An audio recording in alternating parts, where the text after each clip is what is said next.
Now who's that sneaking around my orchard? Some silly trickster making me burn lantern oil? You better come out before I get upset.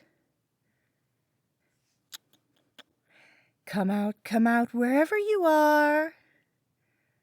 Lucky for you, I'm not upset. Yet. I just want to see you. You won't like me when I'm upset. You wouldn't like that very much at all, little mouse.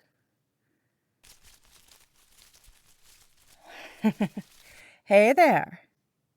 I thought it might be you. I saw you taking a picture of the house the other day. You're one of those urban explorer types, aren't you? I could tell from the cargo pants. Curious about this old spooky estate? You know, you could have knocked. I'm not adverse to visitors. I'm a very gracious host. A woman of wealth and taste, if you will. What's the matter? Devil got your throat? Taken aback by my good looks? My mysterious charm? Oh no, I'm not mad. If anything, I'm amused. This old dark estate really strikes a chord with people's imaginations. That much is obvious. It's what drew me here, too, after all. I'm feeling whimsical.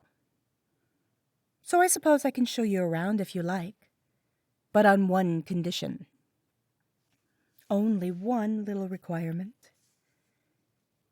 If you touch anything on my estate, you can never leave.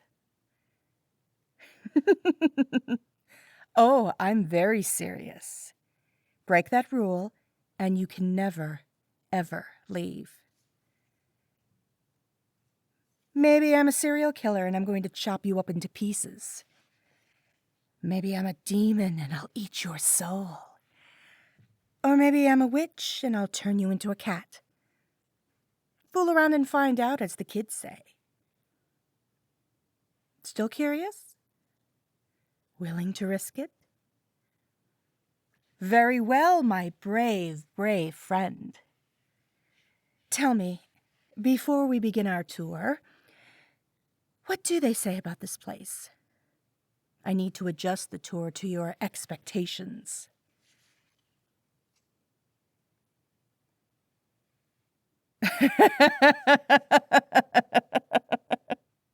Oh, come on. That makes no sense historically. It's so silly. That's like Travel Channel level stuff.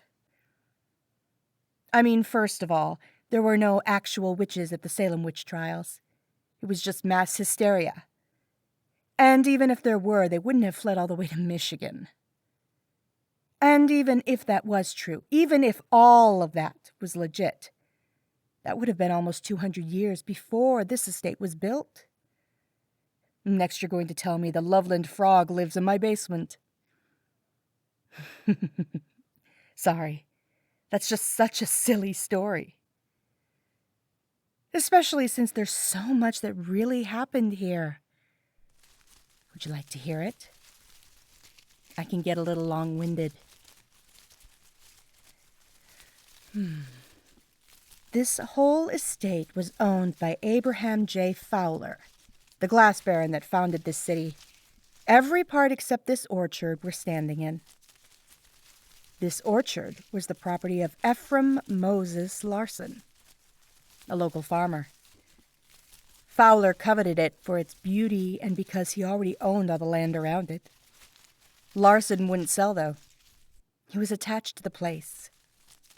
Legend says his daughter had loved the place before she passed from tuberculosis, and he made it the way it was as part of his obsessive drive to memorialize her. Fowler wasn't the type to take no for an answer. He sued Larson over a boundary dispute. The accusations were largely made up, but he had the resources to keep the trial going and going. The plan was to bankrupt Ephraim with legal fees, force him to sell. Then came the great blizzard of '83. Ephraim had an appointment in the Capitol in front of the state appeals court. He never made it. They say his daughter came for him in the snow and took him to the promised land. It's said Fowler felt a terrible remorse for what he'd done, but it didn't stop him from buying the orchard from the next of kin. He did his best to keep it the way Ephraim had left it, perhaps out of regret. Fowler was good at that, regretting things he'd done after it was too late to change anything. He sent his servants out that fall to harvest the apples, but they came back with these. Lovely-looking fruit, right? But you see, there's one problem. They're made of glass. Every autumn, hundreds and hundreds of glass apples fall from these trees, shattering to the ground. This orchard will never bear true fruit again. Those are the wages of sin. Care to come inside? I promise it only gets spookier. If I was you, I'd say no. Oh, you brave, brave fool.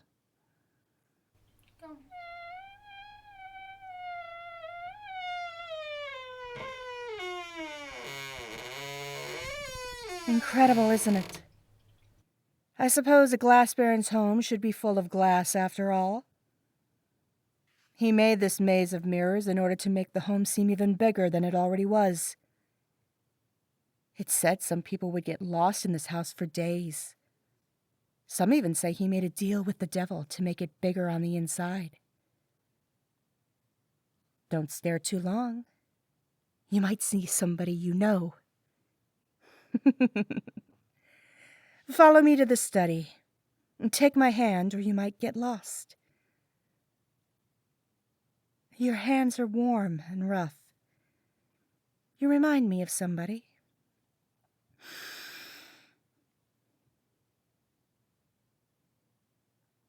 When did I move here? Oh, I've lived in this town for a very long time. Some would say I've been here since the very beginning. Oh, hello there, Ulysses. It's not food time yet. This is Ulysses the cat. He's a cutie, isn't he? A little amorphous black blob. He's a lot like you, curious and adventurous, and rather cute. He came here on a night just like tonight and touched something without my permission. Now he's my little prisoner forever and ever. Isn't that right, you little rascal? Oh, yes, you are. Yes, you are. Now, run along, little one. I've got to show this guest of ours around. Welcome to the study, the throne room where Fowler ruled the city. Taken aback by that stained glass window? Beautiful, right? It was Fowler's masterpiece. Before he was a baron, he was a great master of glass. Before he was a baron, he was a master glass stainer, and this was the culmination of his life's work, the centerpiece of his office. It's a celebration of the city, all the great events of its last 100 years, the arrival of the first settlers on the Erie Canal, his factory in the center of town, the regiment they sent to Old Honest Abe during the War of Southern Treason. Shiny, happy people building a wonderful city, holding hands and singing songs, working together for a better tomorrow, all under the guidance of old Mr. Fowler. Lovely, lovely picture, isn't it?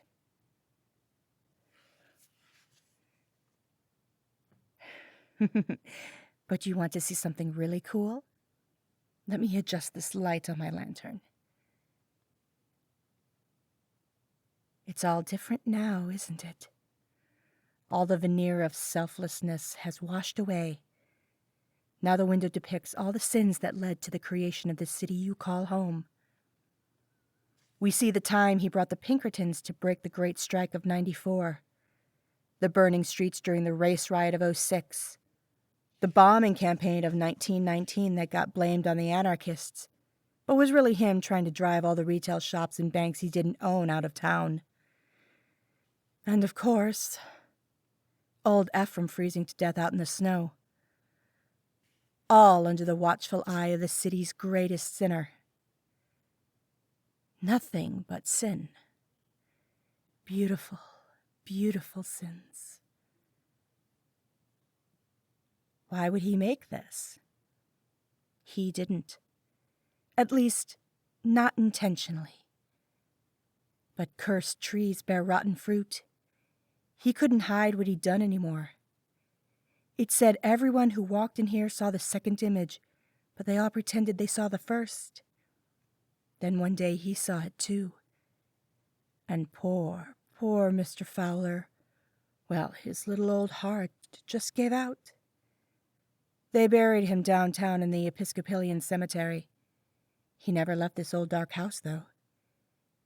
You can meet him if you like. You see that vase over on the desk? I made it myself. I'm no glass baron, but I accounted for myself pretty good. Why don't you stick your ear on the mouth of it and listen? Just be careful you don't touch it.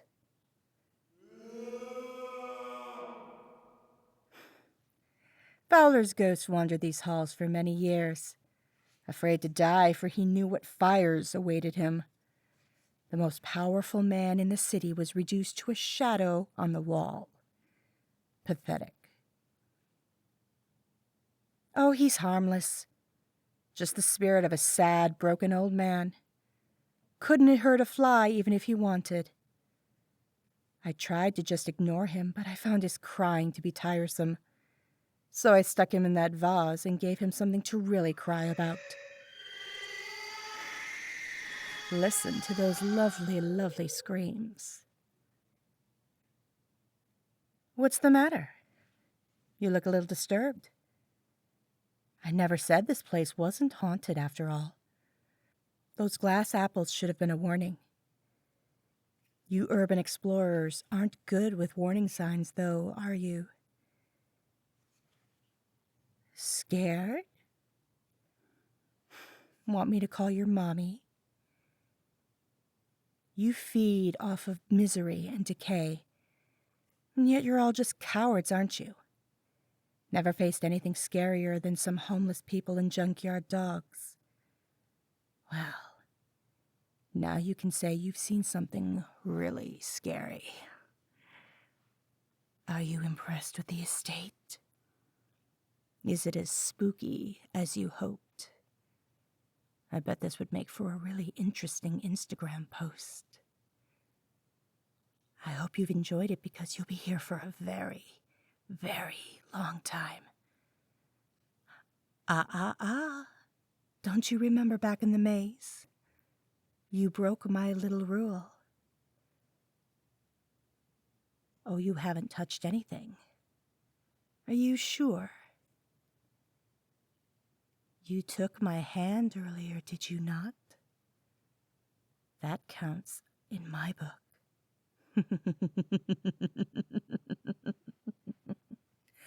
Now, we had a deal, didn't we, little wanderer? Did you think it was a game? You think I'm just some eccentric that lives in a spooky old house? You shouldn't play games with the devil. Well, I did say that tonight I'm feeling whimsical. If you expected a game, then let's play one. Take this candle. You have until it goes out to find your way out of this house. If you can leave, then you are free to go. If the candle goes out, though...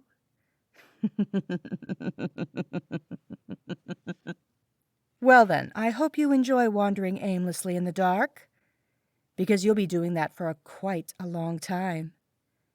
My estate always has room for more lost souls.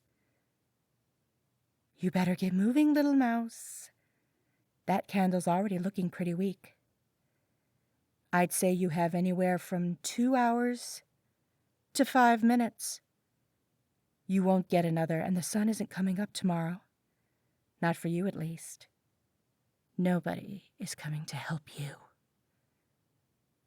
May the road rise to meet you, traveler.